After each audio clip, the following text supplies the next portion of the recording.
Imagínense esto, año 325. La iglesia cristiana está, bueno, al borde del colapso. Hay una crisis que amenaza con fracturarla para siempre, y la solución que se buscó fue algo que nunca antes se había hecho. Vamos a ver qué fue lo que pasó. Y todo, absolutamente todo, giraba en torno a una sola pregunta. Una pregunta que se esparció como pólvora por todo el imperio. ¿Quién es en realidad Jesucristo? Parece increíble, ¿verdad? ¿Cómo es posible que una discusión, que en el fondo es teológica, se vuelva tan explosiva, al punto de dividirlo todo, a los creyentes, a los obispos y hasta meter en el lío al mismísimo emperador romano?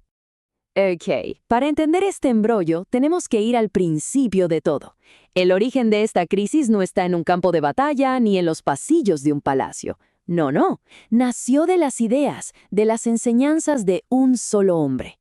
Y ese hombre se llamaba Arrio.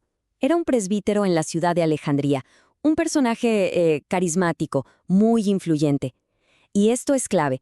Su lógica era súper simple y por lo mismo muy atractiva para mucha gente. Tenía una idea pero muy clara sobre quién era Cristo. Y aquí está la chispa que lo incendió todo. Escuchen bien, para Arrio, el Hijo no era eterno. A ver, sí, era la primera y más grandiosa creación de Dios, claro que sí, pero seguía siendo una criatura. ¿Qué significa eso? Pues que no era igual a Dios Padre. Esta idea, así de simple, sacudió los cimientos mismos de la fe cristiana. Claro, una idea como esa no iba a pasar desapercibida, para nada. La reacción fue inmediata, fue feroz. Y de repente la iglesia se partió en dos bandos con visiones que, la verdad, eran imposibles de reconciliar. El debate era sobre la figura central de su fe, su Salvador. El choque era frontal. Por un lado tenías a Arrio y los suyos, insistiendo, el Hijo es una creación. Y por el otro, a su obispo, Alejandro, que contaba con el apoyo de un joven diácono llamado Atanasio. Y su argumento era una advertencia tremenda. Si Cristo no es Dios de verdad, entonces nuestra salvación no vale nada. Está en peligro. O sea, no había algo más importante en juego que esto. Bueno, la cosa se puso pero tan intensa que ya no era solo un problema de la iglesia. Amenazaba la unidad del mismísimo imperio romano. Y aquí es cuando entra en escena un personaje clave, el emperador Constantino. A ver, él no era teólogo, ni le interesaba mucho el detalle de la discusión. Él era un político y lo que necesitaba era orden, era paz. Así que tomó una decisión que no tenía precedentes. Convocó a todos los obispos del imperio. Y la escala de esta reunión fue ¡wow! Algo nunca antes visto. Tratemos de imaginarlo. Unos 300 obispos viajando desde los rincones más lejanos del imperio, todos camino a la ciudad de Nicea.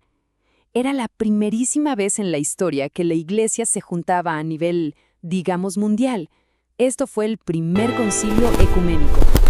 Ahora, una vez que estaban todos ahí reunidos, el ambiente era, digamos, complicado. Tenías dos grupos chiquitos, pero que hacían mucho ruido. Por un lado los que apoyaban a Arrio y por el otro sus oponentes más duros.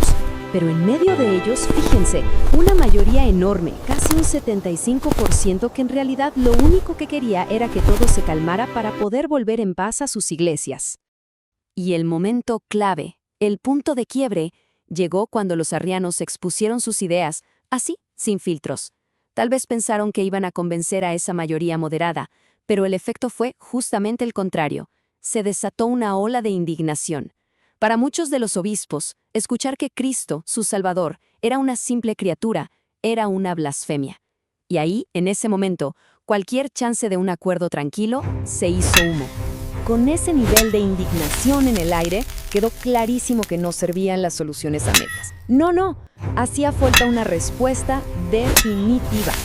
Una declaración de fe que fuera pero tan clara y precisa que le cerrara la puerta a las ideas de Arrio para siempre. Lo que necesitaban era forjar un credo. Y el lenguaje que usaron, es poderoso, es casi poético. Dios de Dios, luz de luz, Dios verdadero de Dios verdadero. Cada una de estas frases fue pensada, fue diseñada como un martillo para ir demoliendo punto por punto las ideas de Arrio. Esto ya no era solo teología, ¿eh? Esto era una declaración de guerra doctrinal en toda regla.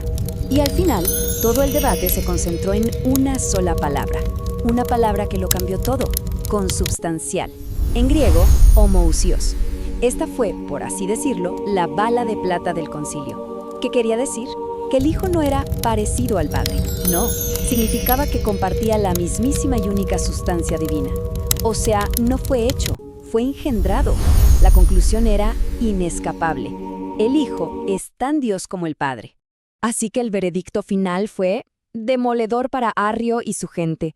El concilio afirmó, sin dejar lugar a dudas, el Hijo es verdaderamente Dios. Declaró que no es una criatura.